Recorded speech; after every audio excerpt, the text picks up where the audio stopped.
देखें 5 नमाजें, हो सकता है कभी कभी आपके दिल में आ जाता है, इंसान है कोई बात नहीं, हो सकता है कभी कभी आपके दिल में आ जाए कि यार आज नमाज स्किप कर दूं। हो सकता है फजर पे उठते हुए आपको बड़ा हो कि यार ये क्यों मैं उठूं फजर पे, ठीक है वुजू करना पड़ेगा, पहली सफ में खड़ा होना पड़ेगा, ये क्यों हो रहा है। तो देखें नबी सल्लल्लाहु अलैहि वसल्लम ने गारंटी दी है, देखें ना हमारे नबी ने गारंटियां दी हैं कि जो इंसान 5 वक्त की नमाज पढ़ता है अल्लाह का वादा है उससे कि अल्लाह उसे जन्नत देगा।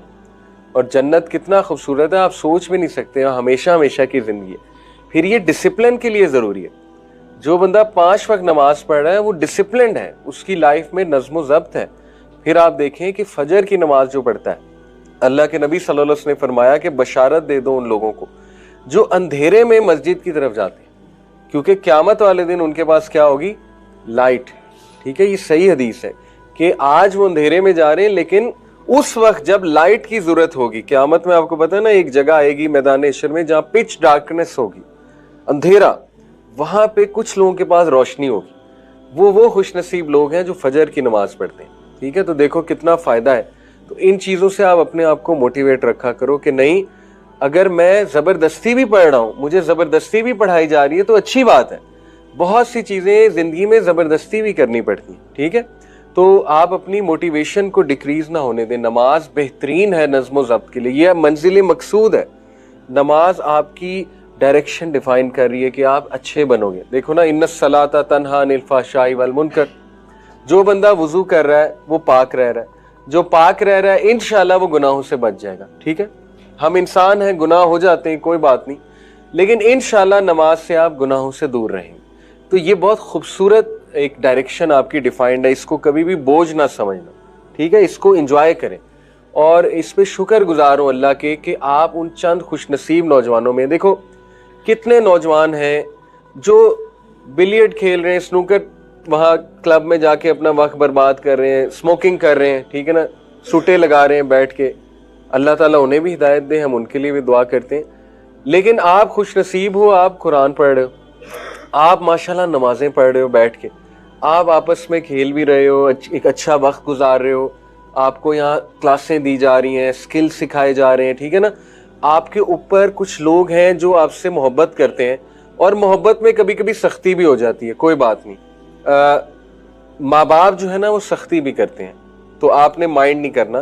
तो ये आपके उस्ताद ये माँ बाप की तरह है डेफिनेटली। तो ये कभी कभी सख्ती इसलिए करते हैं कि आप ठीक हो जाए, आपकी ये रेलवे, आपकी जो रेलगाड़ी है ना, ये ट्रैक से ना हट जाए, क्योंकि आप स्पेशल लोग हो, आप लोगों को हमने ट्रैक से नहीं हटने देना इंशाल्लाह ताला। ठीक है, तो उसके लिए ज़रूरी है कि हम नज़्म ज़ब्त के मुताबिक चलें, रूल्स को फॉलो करें। जो रूल्स बना दिए गए हैं वो बेहतरी के लिए बनाए गए हैं, ताकि किसी के साथ ज्यादती ना हो। देखो ये गेम मैंने इसलिए खिलाई है क्योंकि हमारा टॉपिक भी ये है कि ज़िंदगी में इंस्ट्रक्शंस फॉलो करना कितना ज़रूरी है, स्पेशली अपने से बड़ों की। और जब हम किसी इंस्टीट्यूट का हिस्सा होते हैं तो रूल्स को फॉलो करना बहुत ज़रूरी होता है। अब जैसे मैंने कहा अब्दुल्ला सेज, तो तभी आपने फॉलो करना था। ठीक है, जब मैंने अब्दुल्ला सेज नहीं कहा तो आपने फॉलो नहीं करना था। ये इसको हम इस तरह भी अप्लाई करें कि जब अल्लाह कोई हुक्म देगा तो हम करेंगे, जिस चीज़ से अल्लाह रोकेगा हम रुकेंगे, जिस चीज़ से को अल्लाह कहेगा करो वो हम करेंगे। ठीक है, तो हम अल्लाह का हुक्म मानते हैं, पहली बात। शैतान का हुक्म हम नहीं मानते, राइट। दूसरा, जब हम किसी भी स्कूल का, ऑर्गेनाइजेशन का हिस्सा होते हैं तो वहाँ पे रूल्स और डिसिप्लिन को, नज़्म ज़ब्त को फॉलो करना बिल्कुल इसी तरह ज़रूरी है जिस तरह अभी मैंने आपको फॉलो कराया। अगर आप नहीं करेंगे तो जिस तरह आप गेम से आउट हो गए हैं, इसी तरह अनफॉर्चुनेटली आप ज़िंदगी दौड़ से भी आउट हो जाएंगे।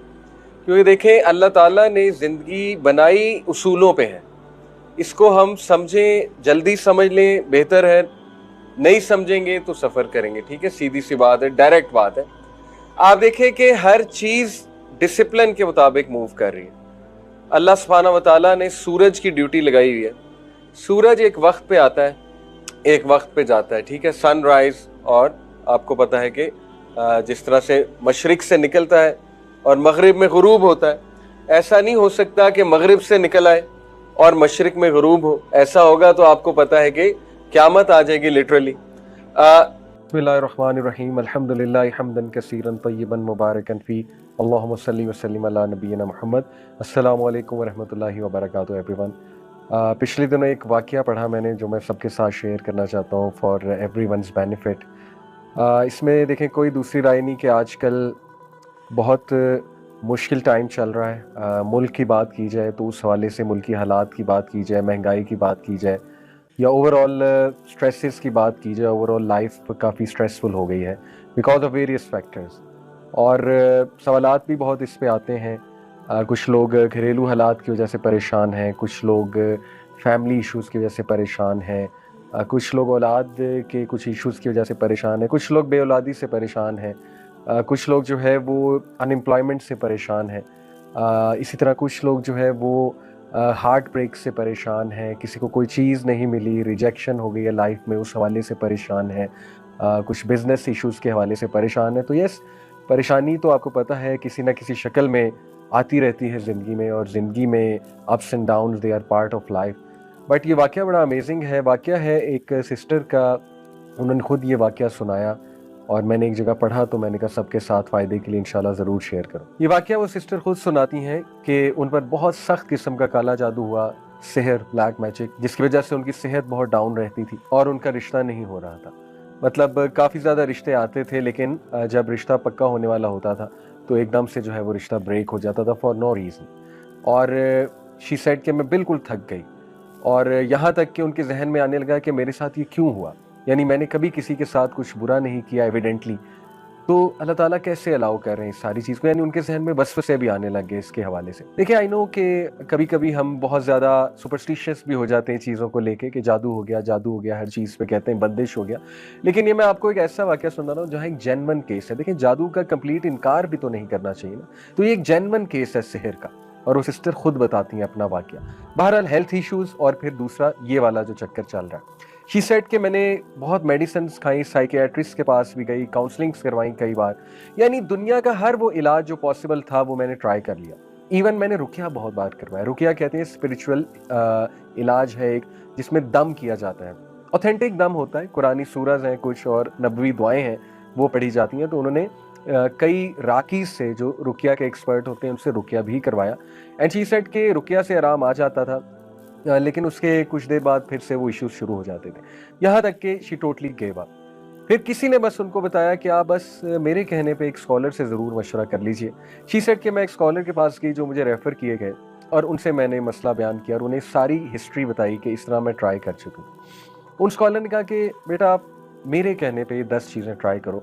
हर चीज़ आपने ट्राई कर ही ली है, तो चलो ये 10 चीज़ें ट्राई करने में कोई हर्ज नहीं है, लेकिन आपने मुझे प्रॉमिस करना है कि आप ये 10 चीज़ें करोगे।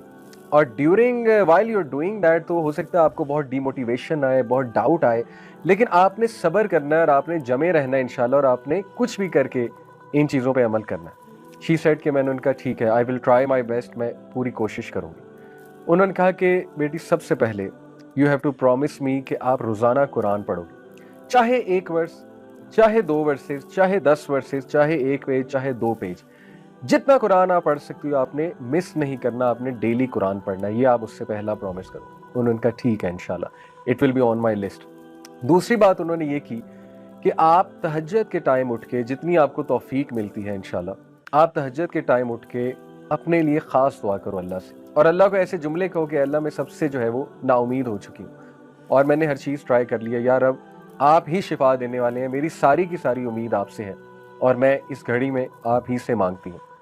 तीसरी बात उन्होंने ये कही कि ऐसे औकात उनके बारे में पढ़ो जब दुआओं की कबूलियत के औकात है। वो क्या क्या है? मिसाल के तौर पे हदीस में आता है बारिश के दौरान दुआ कबूल होती है, सफ़र के दौरान दुआ कबूल होती है, सजदे में दुआ कबूल होती है, नमाज में जो सजदा किया जाता है फ़र्ज़ नमाज में, उसमें उर्दू में तो नहीं दुआ कर सकते, लेकिन कोई जनरल दुआ मांग सकते हैं, जैसे रब्बना आतिना फिद दुनिया हसनतुन व फिल आखिरति हसनतुन व क़िना अज़ाबन्नार, बिल्कुल जायज़ है, अलॉन्ग विद सुबहाना रब्बियल आला जो हम कहते हैं। और ये जनरल दुआ करते हुए अपना मसला जहन में लाया जा सकता है, तो वो भी दुआ का एक तरीका है। और नमाज के बाद भी सजदे में गिर के उर्दू में भी दुआ की जा सकती है नमाज के बाद। इसी तरह उन्होंने कहा कि इकामत और अजान के दरमियान का जो टाइम है उस वक्त दुआ की कबूलियत है।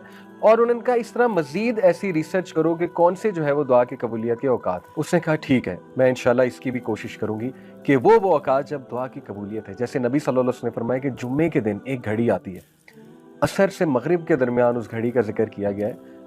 ज़्यादा जो ऑथेंटिक व्यू है स्कॉलर्स का वो असर से मगरिब के दरमियान कौन सी घड़ी है। देखें, कोशिश करें असर से मगरिब जिक्र में स्पेंड करे बंदा। कोई एक फ्राइडे ऐसा रख ले, अगर हर फ्राइडे नहीं कोई अपॉर्चुनिटी निकल रही, कोई एक फ्राइडे रख ले, उसमें दुआ करें।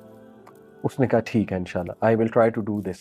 चौथी बात जो उन्होंने की, उन्होंने कहा कि जिस मसले से बेटा तुम गुजर रही हो उस मसले के बारे में दूसरों के लिए दुआ करो।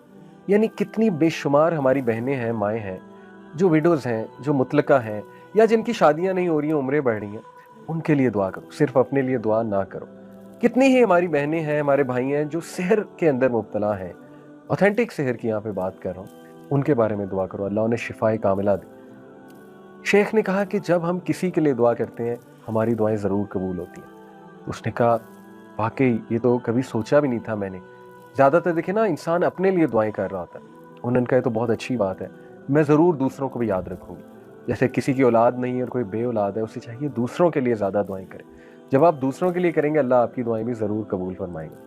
पांचवी बात उन्होंने कही कि मेरे कहने पे आपने सुबह शाम के अज़कार कभी नहीं छोड़ने। सुबह शाम के अज़कार क्या हैं? हिस्नुल मुस्लिम एक एप्लीकेशन है, HISNULMUSLIM। कोई भी वर्जन उसका डाउनलोड कर लें, सारी ऑथेंटिक हैं। हिस्नुल मुस्लिम में जाएं और वहाँ पे वो दुआओं की ऐप है। मॉर्निंग एंड इवनिंग अज़कार या सुबह शाम के अज़कार आपको मिलेंगे। अगर आप उर्दू में पढ़ना चाहते हैं, क्योंकि यहाँ इंग्लिश की ट्रांसलेशन होगी, तो व इय्याका नस्तईन, ये अल हुदा पब्लिकेशंस की एक ऐप है, उसमें उर्दू लैंग्वेज भी है। सुबह शाम के अज़कार, फजर के बाद सुबह के अज़कार होते हैं और शाम के अज़कार मगरिब से पहले होते हैं। उन्होंने कहा कि you have to promise me, सुबह शाम के अज़कार नहीं छोड़ोगी, even during your menses. Special days में भी अज़कार करोगी, स्पेशल डेज में अज़कार कर सकते हैं, कोई हर्ज नहीं है। छठी चीज़ उन्होंने कही कि गुनाहों से बचो। I know this is very hard. जब बंदा डाउन होता है तो गुनाहों में भी पड़ जाता है, डिमोटिवेट होता है ना, तो बंदा जो है इधर उधर निकल जाता है, डाइवर्ट हो जाता है। उन्होंने कहा ऐसा नहीं करना। You have to promise me कि देखो हर चीज़ तो तुमने ट्राई की है, तो ये ट्राई करने में क्या हर्ज है।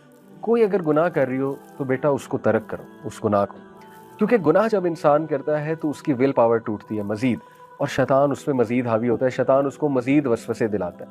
तो you have to promise me कि तुम इससे इंशाल्लाह पूरी कोशिश करोगी दूर होने की। उसने कहा ठीक है। नंबर 7 उन्होंने कहा कि किसी की मदद करो, रेगुलर किसी को पकड़ लो, कोई ज़रूरतमंद को, उसकी मदद करो।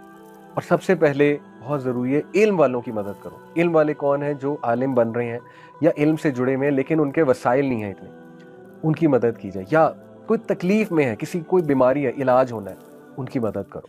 या कोई और ज़रूरतमंद है, किसी को किसी चीज़ की ज़रूरत है, तो नज़र रखो ऐसे लोगों पे, थोड़ा सा बाहर निकलो अपने ऊपर, ऐसे लोगों पे नज़र रखो और उनकी मदद करना शुरू करो मॉनेटरी सेंस में।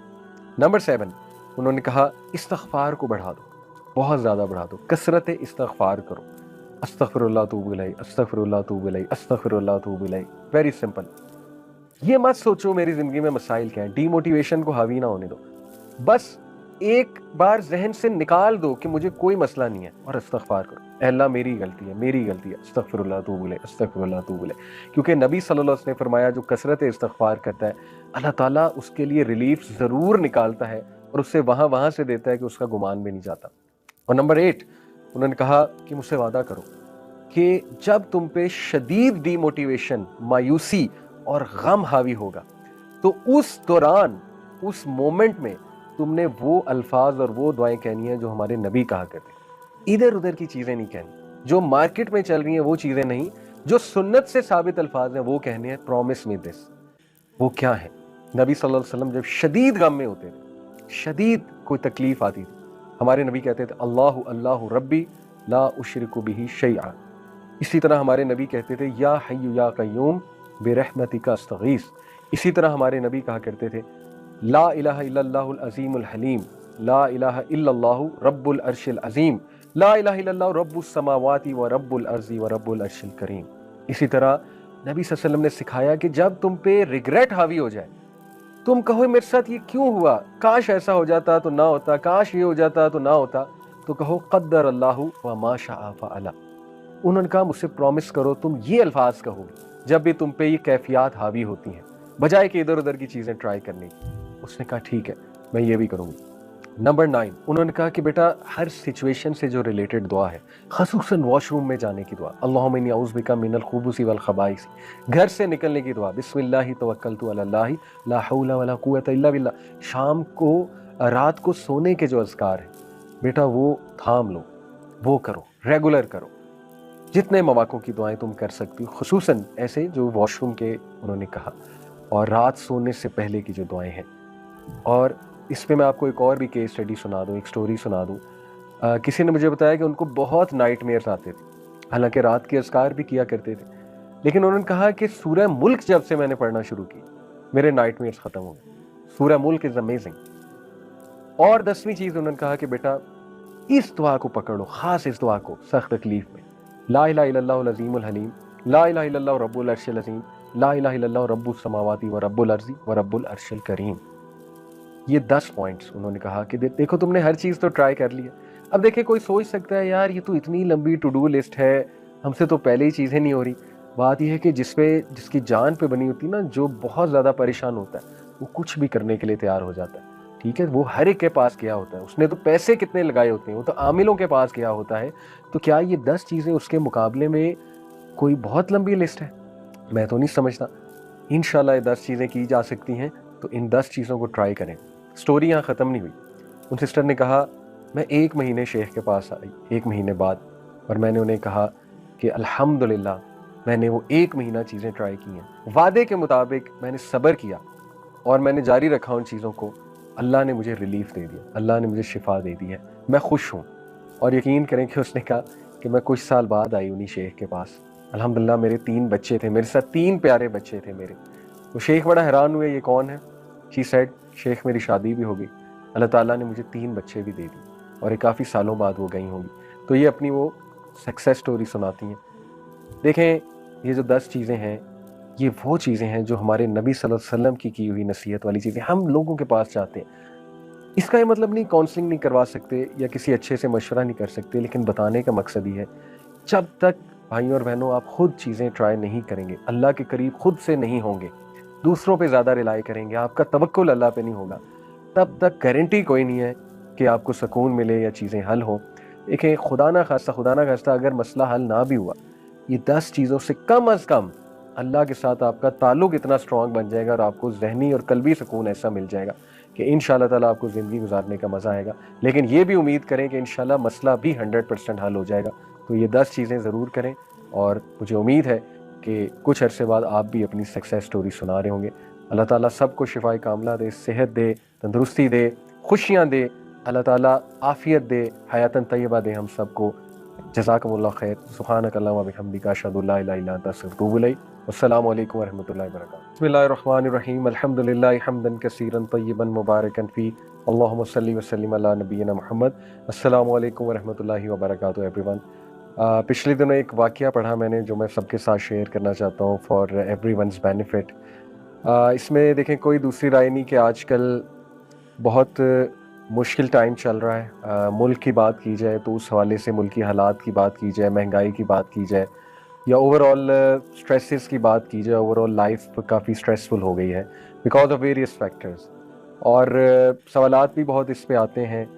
कुछ लोग घरेलू हालात की वजह से परेशान हैं, कुछ लोग फैमिली इश्यूज़ की वजह से परेशान हैं, कुछ लोग औलाद के कुछ इश्यूज़ की वजह से परेशान हैं, कुछ लोग बेऔलादी से परेशान हैं, कुछ लोग जो है वो अनएम्प्लॉयमेंट से परेशान हैं, इसी तरह कुछ लोग जो है वो हार्ट ब्रेक से परेशान हैं, किसी को कोई चीज़ नहीं मिली, रिजेक्शन हो गई है लाइफ में, उस हवाले से परेशान है, कुछ बिज़नेस इश्यूज़ के हवाले से परेशान है। तो यस, परेशानी तो आपको पता है किसी न किसी शक्ल में आती रहती है ज़िंदगी में, और ज़िंदगी में ups and downs they are part of life.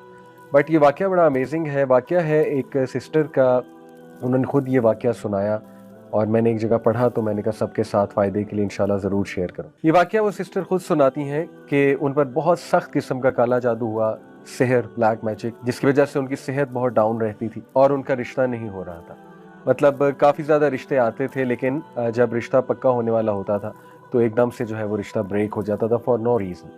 और शी सेड कि मैं बिल्कुल थक गई, और यहाँ तक कि उनके जहन में आने लगा कि मेरे साथ ये क्यों हुआ, यानी मैंने कभी किसी के साथ कुछ बुरा नहीं किया एविडेंटली, तो अल्लाह ताला कैसे अलाउ कर रहे हैं इस सारी चीज़ को, यानी उनके जहन में वसवसे भी आने लग गए इसके हवाले से। देखिए आई नो कि कभी कभी हम बहुत ज़्यादा सुपरस्टिशियस भी हो जाते हैं चीज़ों को लेके कि जादू हो गया, हर चीज़ पे कहते हैं बंदिश हो गया।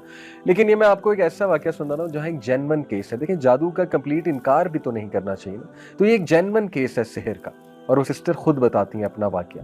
बहरहाल हेल्थ इश्यूज़ और फिर दूसरा ये वाला जो चक्कर चल रहा है। शी सेड कि मैंने बहुत मेडिसिन्स खाई, साइकियाट्रिस्ट के पास भी गई, काउंसलिंग्स करवाई कई बार, यानी दुनिया का हर वो इलाज जो पॉसिबल था वो मैंने ट्राई कर लिया। इवन मैंने रुकिया बहुत बार करवाया। रुकिया कहते हैं स्पिरिचुअल इलाज है एक, जिसमें दम किया जाता है। ऑथेंटिक दम होता है, कुरानी सूरज हैं कुछ और नबवी दुआएं हैं वो पढ़ी जाती हैं। तो उन्होंने कई राकीज से जो रुकिया के एक्सपर्ट होते हैं उनसे रुकिया भी करवाया। एंड शी सेड के रुकिया से आराम आ जाता था, लेकिन उसके कुछ देर बाद फिर से वो इश्यूज शुरू हो जाते थे, यहाँ तक कि शी टोटली गेव अप। फिर किसी ने बस उनको बताया कि आप बस मेरे कहने पे एक स्कॉलर से ज़रूर मशवरा कर लीजिए। शी सेड कि मैं एक स्कॉलर के पास गई जो मुझे रेफ़र किए गए, और उनसे मैंने मसला बयान किया और उन्हें सारी हिस्ट्री बताई कि इस तरह मैं ट्राई कर चुकी हूँ। उन स्कॉलर ने कहा कि बेटा आप मेरे कहने पे 10 चीज़ें ट्राई करो, हर चीज़ आपने ट्राई कर ही ली है, तो चलो ये 10 चीज़ें ट्राई करने में कोई हर्ज नहीं है, लेकिन आपने मुझे प्रॉमिस करना है कि आप ये 10 चीज़ें करोगी। और during while you are doing that तो हो सकता है आपको बहुत डिमोटिवेशन आए, बहुत डाउट आए, लेकिन आपने सब्र करना है और आपने जमे रहना है इंशाल्लाह, और आपने कुछ भी करके इन चीज़ों पे अमल करना है। शी सेड कि मैंने उनका ठीक है, आई विल ट्राई माई बेस्ट, मैं पूरी कोशिश करूँगी। उन्होंने कहा कि बेटी सबसे पहले you have to promise me कि आप रोज़ाना कुरान पढ़ोगी, चाहे 1 वर्स, चाहे 2 वर्सेस, चाहे 10 वर्सेस, चाहे 1 पेज, चाहे 2 पेज, जितना कुरान आप पढ़ सकती हो आपने मिस नहीं करना, आपने डेली कुरान पढ़ना है, ये आप उससे पहला प्रॉमिस करो। उन्होंने कहा ठीक है इंशाल्लाह, it will be on my list. दूसरी बात उन्होंने ये की कि आप तहज्जुद के टाइम उठ के, जितनी आपको तौफीक मिलती है इंशाल्लाह, आप तहज्जुद के टाइम उठ के अपने लिए ख़ास दुआ करो अल्लाह से, और अल्लाह को ऐसे जुमले कहो कि अल्लाह मैं सबसे जो है वो नाउमीद हो चुकी हूँ, और मैंने हर चीज़ ट्राई कर लिया, या रब आप ही शिफा देने वाले हैं, मेरी सारी की सारी उम्मीद आपसे है, और मैं इस घड़ी में आप ही से मांगती हूँ। तीसरी बात उन्होंने ये कही कि ऐसे औकात उनके बारे में पढ़ो जब दुआओं की कबूलियत के औकात हैं। वो क्या क्या है, मिसाल के तौर पे हदीस में आता है बारिश के दौरान दुआ कबूल होती है, सफ़र के दौरान दुआ कबूल होती है, सजदे में दुआ कबूल होती है, नमाज में जो सजदा किया जाता है फ़र्ज़ नमाज में, उसमें उर्दू में तो नहीं दुआ कर सकते, लेकिन कोई जनरल दुआ मांग सकते हैं, जैसे रब्बना आतिना फिद दुनिया हसनतुन व फिल आखिरति हसनतुन वक़िना अज़ाबन्नार, बिल्कुल जायज़ है, अलॉन्ग विद सुबहाना रब्बियल आला जो हम कहते हैं। और ये जनरल दुआ करते हुए अपना मसला जहन में लाया जा सकता है, तो वो भी दुआ का एक तरीका है। और नमाज के बाद भी सजदे में गिर के उर्दू में भी दुआ की जा सकती है नमाज के बाद। इसी तरह उन्होंने कहा कि इकामत और अजान के दरमियान का जो टाइम है उस वक्त दुआ की कबूलियत है। और उन्होंने कहा इस तरह मजीद ऐसी रिसर्च करो कि कौन से जो है वो दुआ की कबूलियत के औकात है। उसने कहा ठीक है, मैं इंशाल्लाह इसकी भी कोशिश करूंगी कि वो औकात जब दुआ की कबूलियत है, जैसे नबी सल्लल्लाहु अलैहि वसल्लम ने फरमाया कि जुम्मे के दिन एक घड़ी आती है, असर से मगरिब के दरमियान उस घड़ी का जिक्र किया गया है। ज़्यादा जो ऑथेंटिक व्यू है स्कॉलर्स का, वो असर से मगरिब के दरमियान कौन सी घड़ी है, देखें कोशिश करें असर से मगरिब जिक्र में स्पेंड करे बंदा। कोई एक फ्राइडे ऐसा रख ले, अगर हर फ्राइडे नहीं कोई अपॉर्चुनिटी निकल रही, कोई एक फ्राइडे रख ले, उसमें दुआ करे। उसने कहा ठीक है इंशाल्लाह, I will try to do this. चौथी बात जो उन्होंने की, उन्होंने कहा कि जिस मसले से बेटा तुम गुजर रही हो, उस मसले के बारे में दूसरों के लिए दुआ करो। यानी कितनी बेशुमार हमारी बहनें हैं, माएँ हैं, जो विडोज़ हैं, जो मुतलका हैं, या जिनकी शादियाँ नहीं हो रही हैं, उम्रें बढ़ रही हैं, उनके लिए दुआ करो। सिर्फ